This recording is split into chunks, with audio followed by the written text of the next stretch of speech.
Hi everyone.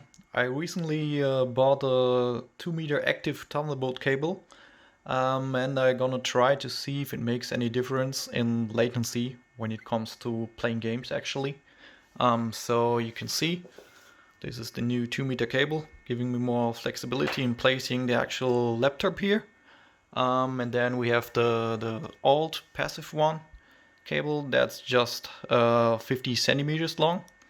So for this setup it still would work since the laptop is just sitting below the eGPU I have there. But I want to place the laptop actually on the desk, and for that the cable is not long enough.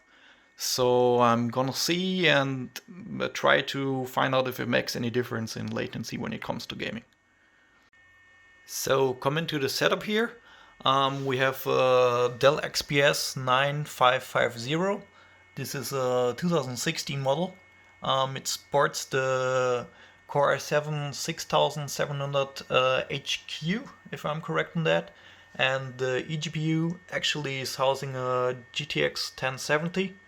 And also connects to all of the peripherals. So I just want to have the approach here to only plug one cable, over which the laptop gets connection to everything and basically also gets charged. Then the monitor is a Dell S2716DG, which is a 144 Hz refresh rate display. And it's also supporting G-Sync, which is activated on the station here. And also for the game I will test it in, that's Counter-Strike. And I put some starting options in there too. So you can see the FPS max to 143 and also the refresh rate maximized to 144 to make the optimum out of the display. For the display itself, it's set to response time fast. That's the only option I tweaked in there. And as you can see, the resolution rate is also on there, also showing that it's running at 144 Hz. So for the performance of the setup, I undervolted the CPU slightly, so the temperatures stay a bit lower. So you can see here the offset is just about 125, so not that much. I tested that already for stability and it's working for me like 4 years now. So that's the setup I'm going with. For the GPU, it's on stock. So I will post the actual stats of the GPU in the description here, so you can see which GPU is it exactly. For the game itself, you can see it pretty much tops out at 140 FPS.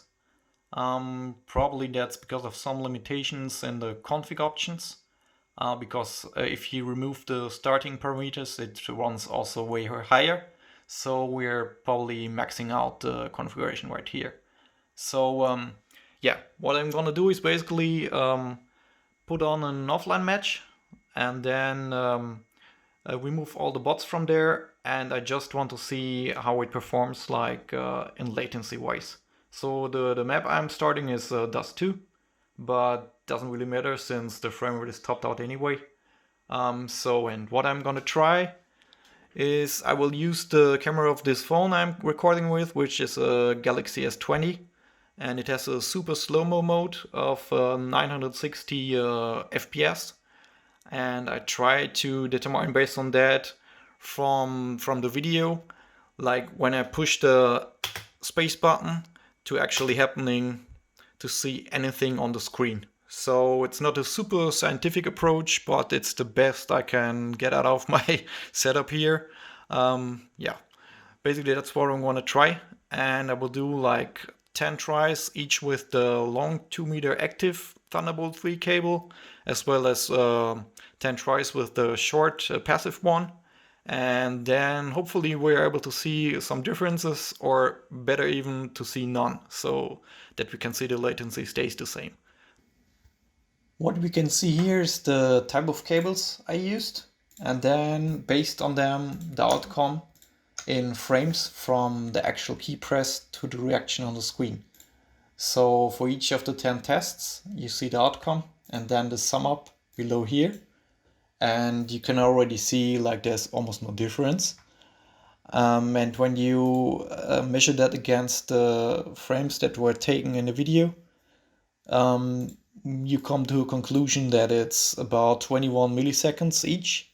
Again, not really a difference there, so that's pretty convenient for me since I can arrange my setup a bit here to have a second screen without any of the problems that a long cable might have in kind of latency.